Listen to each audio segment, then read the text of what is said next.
Unique perspective to the events of the past 24 hours. At the time of the 9/11 attacks, he was a state senator representing a district in Nassau County that was actually home to a number of people who died in the Twin Towers. And then in 2006, he was appointed Deputy Secretary for Public Safety by then-Governor Eliot Spitzer, where he oversaw the state's homeland security and public safety operations. And then after the 2008 election, he served as an outside advisor to incoming President Barack Obama's Homeland Security Transition Team.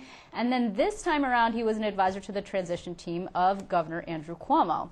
He's a busy man. Today, Mike Balboni is the Senior Vice President of Cardinal Point Strategies, a private firm that specializes in risk assessment and management. Mike, thanks very much for being here tonight. Good to be with you. It's good to see you. So let's get right to it. We're getting a lot of really sort of fascinating and perplexing information about the operations of last night. And I guess I'd like to start out with this. Are we actually, as a country, and particularly as a state, any safer at this moment than we were 2 days ago?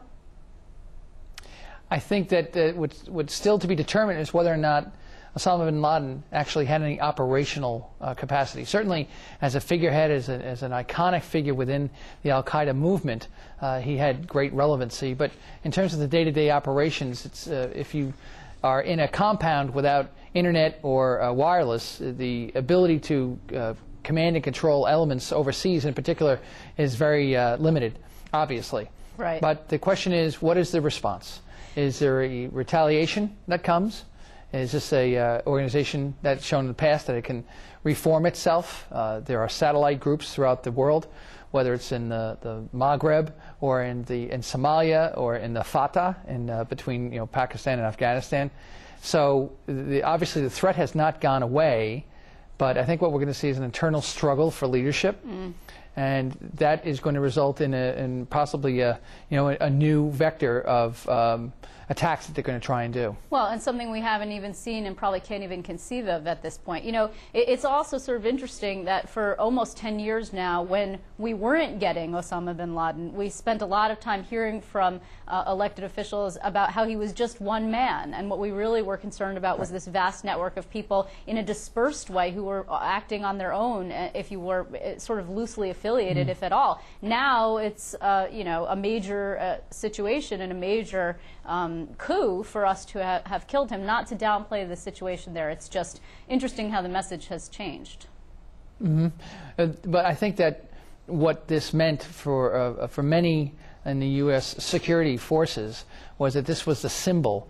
This was the person that, first of all, he's the one responsible. Of course. And he's the one who should be targeted and taken down and brought to justice. And so from that perspective, obviously, this was the number one goal. But in terms of the ongoing security concerns, you're right. This was one person.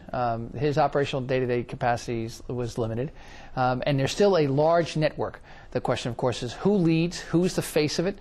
Is it al-Awlaki, the person who's been out there lately saying that he, in fact, urging people to attack America? Or is it others, that number two, al-Zawahiri? Is it another person that may emerge that we don't even know about? There's a warlord in India, Dawood, who is looked at as possibly someone who wants to do or participate with al-Qaeda.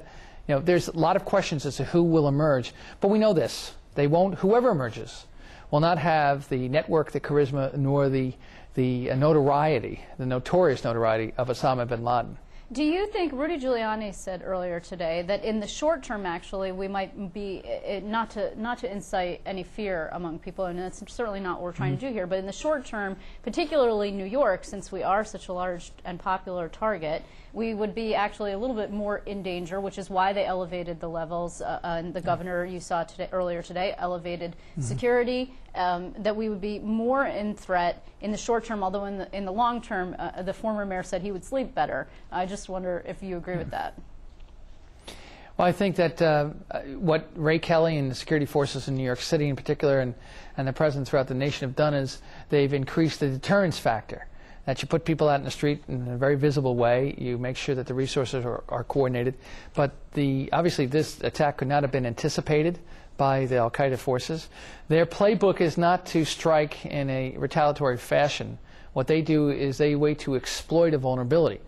But of course, the wild card in the deck is the lone wolf, the radicalized individual, like as you had in Times Square, the attempted Times Square bomber, Abu Mutallab on the plane over Detroit. These are folks who decide to do the things. They may have gotten some assistance, but for the most part, they're kind of on their own. They're on their own timetable. It makes them very hard to detect. And this is certainly something that law enforcement has been looking at for a while. And the question is, will this event urge them, motivate them to come and take matters into their own hands? What are you hearing in terms of concerns about Pakistan? You saw the Secretary of State today, Hillary Clinton, also, of course, a New Yorker, go out of her way to make it clear that Pakistan actually was working in conjunction with the U.S., but then by the same token, we didn't give Pakistan any heads up because there's a trust issue there. So going forward, I mean, do you believe that there was a compound in which, not where people thought he was. He wasn't in a cave. He was in a compound, a massive compound. And yes, it didn't have internet connection, sure, but it was right near a military base. I mean, do you believe that the Pakistanis had no idea whatsoever what was going on there? I think that the Pakistani intelligence and the Pakistani government has really a Hobson's choice. Were they incompetent or complicit? And that's going to be a very tough set of questions that they're going to have to answer to the world, to America. At the same time, there's certainly a very hard two-edged sword that's facing them, because many of their population, particularly in Islamabad, are sympathizers of Osama bin Laden, view him as an iconic figure, someone to follow, and now will certainly view him as a martyr. And what intelligence sources have told me this morning is that what the world is going to focus on, believe it or not, is Friday after prayer, because that tends to be how things work in the Middle East. That when you have an event that galvanizes people into some type of fury, that it manifests itself at that time. And don't forget that Pakistan is a nuclear power. Sure. And so its neighbors like India, obviously watching this with great concern to see about the stability of an already fragile Pakistani government. But do you believe, as somebody who has now a considerable amount of security background, you obviously have sources that we don't have access to, do you believe and do you think that the administration believes that the Pakistanis really had no knowledge of what was going on in that compound? No, I don't. It's just, I have no information that's of a sensitive or classified nature, but just taking a look at from the news reports I've seen, this was a compound that was 3 times the size of any other house. It obviously had incredible security features like armed guards. It's hard to imagine that in any suburb across the globe that wouldn't have caused some notice, particularly if the timeline that's coming out is in fact true, that the house was built in 2005, and that these individuals with the guns moved in 2006. And so if he's been there for 5 years, and for 5 years the intelligence community of Pakistan in general and this military garrison that was literally hundreds of yards away didn't sense or go and ask, ring the doorbell, gee, what's going on, guys? It's just... it doesn't make sense. It doesn't. Armed guards might deter you from ringing the doorbell and asking what's going on. I'm just saying. Unless you have more armed guards, right. It depends upon what the garrison looks like. Just in it does not believable. Just in closing here, from a political standpoint, I mean, does this really inoculate the president against any criticism? Again, it has been almost a decade now that we were searching around for this guy.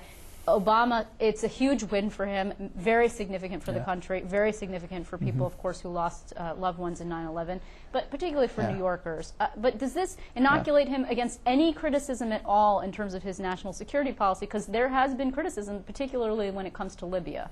Yep. Well, it's pretty hard to say at this point that this is a soft on security president, when in fact he's brought the #1 terrorist to ground. Having said that, remember George Bush I was unbeatable after the Gulf War, and that certainly didn't turn out to be the case. Right. Good point. Well, thanks very much, Mike Balboni. It's good to see you. It's been a long time. Good to see you too. Thank you.